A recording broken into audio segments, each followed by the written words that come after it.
Καλωσορίσατε στο I Kiss Better Than I Cook. Μιας και είναι καλοκαίρι και έχει πολύ ζέστη, θα σας δείξουμε μια δροσερή συνταγή. Φρούτο-σαλάτα!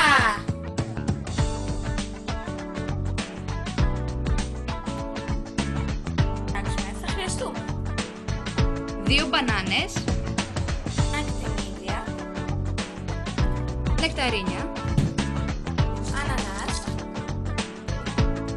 ένα μπουκάλι σαντιγί, πολύχρωμες τρούφες, μία επιφάνεια κοπής, ένα μεγάλο μπολ για τη φρούτο-σαλάτα μας, 4 μπολάκια για τα φρούτα μας, ένα μαχαίρι για να σφάξουμε τα φρούτα μας εργαλείο ξεφλουδίσματος φρούτων.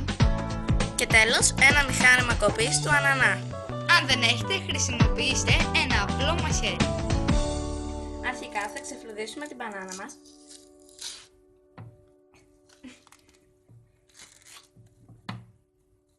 Και έπειτα θα την κόψουμε.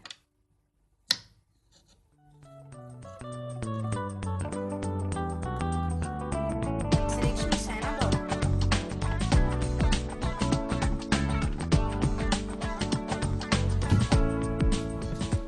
Αφού βάλαμε τις μπανάνες στο μπολ, θα κόψουμε το ακτινίδιο.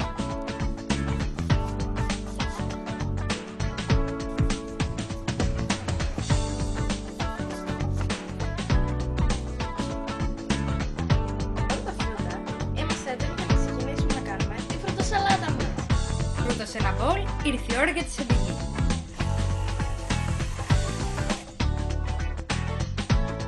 Ρίχνουμε την τρούφα.